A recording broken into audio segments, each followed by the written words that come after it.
Hi, welcome to Sociology 304. I'm Megan Benuelos, and I will be talking about what I learned from Chapter 1, What is Deviant Behavior?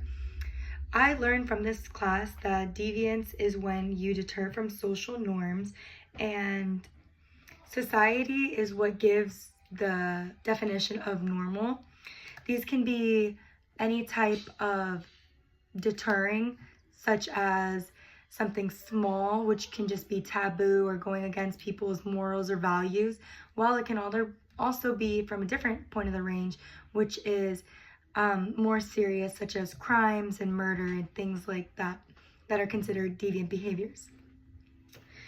A study from J.L. Simmons in 1965 asked the public what they considered to be deviant. 252 people gave their examples of what they found deviant. Some of these might surprise you. Prostitutes, alcoholics, drug users, murderers, mentally ill, communists, Democrats, Republicans, drunk drivers, Christians, and atheists. So there's multiple things that one side will say that is deviant, while the other would say that the other is deviant.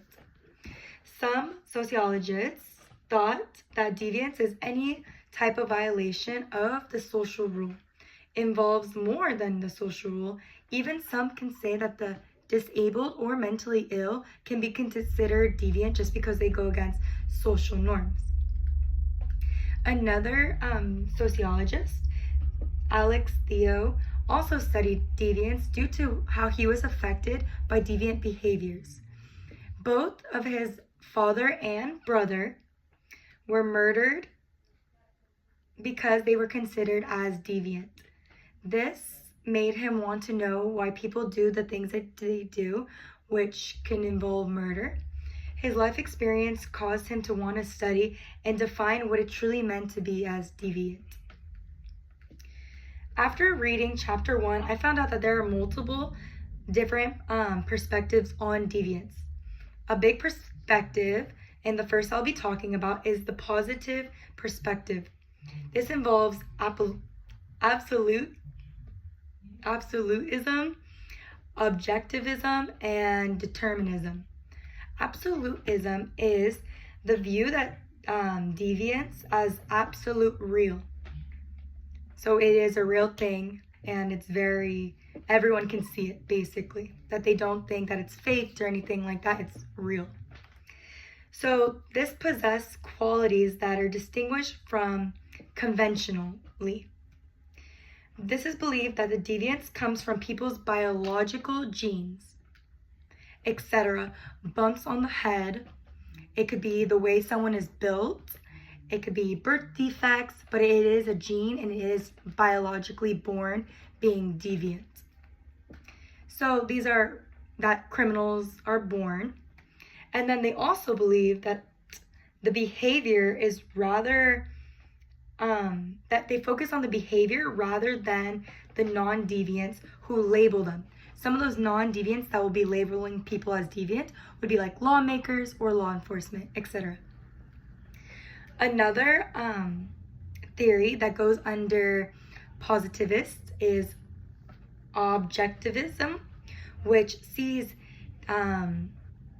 deviance as an observable object. Deviant people are like objects that can be studied. Studied by objective concepts like norm violations, retreatism, ritualism, rebellion, and conflict.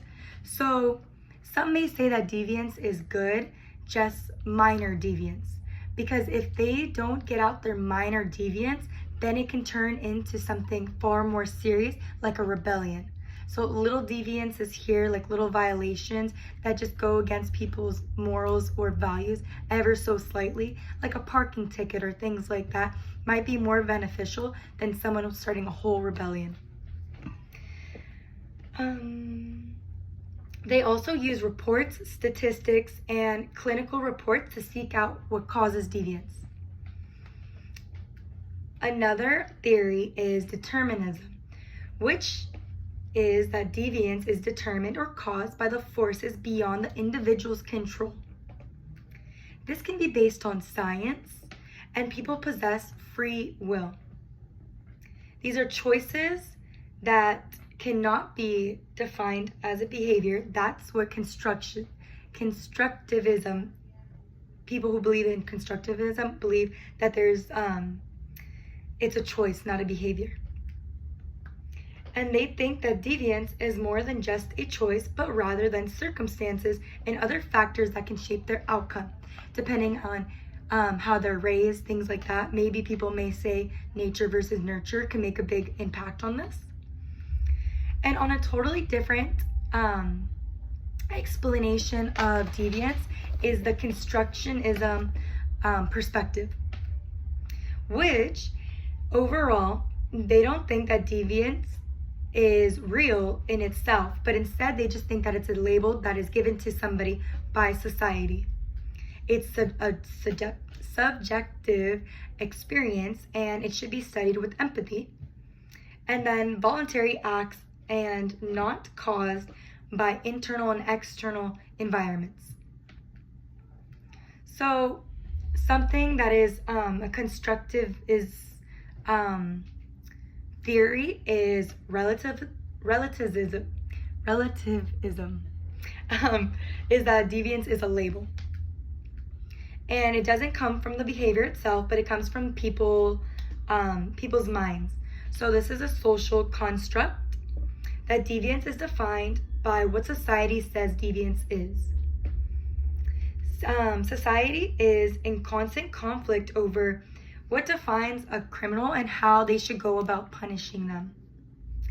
Howard Becker in 1963 gave the statement that no deviant label will equal no deviant behavior, implying labeling theory. Like when you tell a kid that they are bad, they will get in their head that they are bad and continue to act out rather than a positive outlook, telling the child, you are good, you do good things. And then they will get that in their mindset and continue to do those good behaviors. Constructivists try to stay away from studying deviance.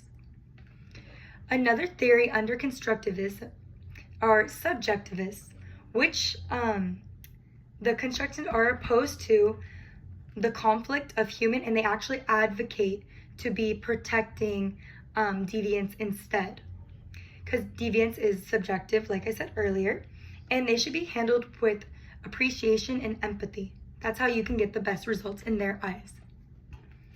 They want to understand deviance, worldviews, and perspectives, and they believe that the behavior shouldn't be controlled by society. They believe that the behavior should be let out so that they can be able to see what's truly going on and how they can be helped and things like that, rather than putting a label on them and just kind of like objectifying them and making them stand out rather than fitting in with society, which they believe that society secludes them and kind of like ostracizes them. Another constructivist theory is voluntarism, which believes that deviant behavior is an act of will, choice, or expression of human violation. Basically saying that it is their free will and they choose to make those decisions themselves.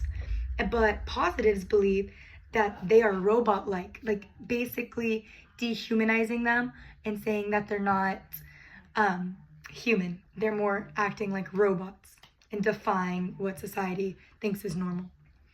The constructive analysts will analyze them and sanction them. Sanctions can be positive sanctions or negative sanctions. It's just basically a reaction on someone's behavior. And that's considered a voluntary act, which means the person who did the deviant behavior is the one making the decisions. It's not the environment, it's not the way they were raised, it's not by what people labeled them as. It's specifically them themselves are making that choice. It's not a mental illness, it's not disability, it's whatever they're choosing to do. That's what they believe. But how do sociologists define deviance? That's what came to mind. And like I said, there's multiple definitions of what deviance is. There's the positive perspective, versus the constructivist perspectives. And then the positives believe that deviance is the absolute real, while observist views deviance as observable objects. Determinists believe that deviance is determined by behavior and the product of their causation. The constructivist realists view that deviance is a label that was given to them. Subjectivists believe that deviance is a subjective experience, things that happen to them. And volunteerists believe that it was self-will and they chose to volunteer and do what they did. Combining two of the theories to try to get a better understanding over deviance, you can come up with a conclusion of higher consensus deviance can cause the public to agree that it is an act of deviance. So the more major, the bigger the consensus is let's just say murder. A majority of us can say that that is deviant behavior because it is higher. While things that are like lower consensus deviance is considered less deviant and less degree and can be charged by the public in a lesser extent. And the higher consensus is studied by the positive outlook of things. And then also that the sociology field tend to look at deviance, and they've been studying it since 1960s and they continue to study it today.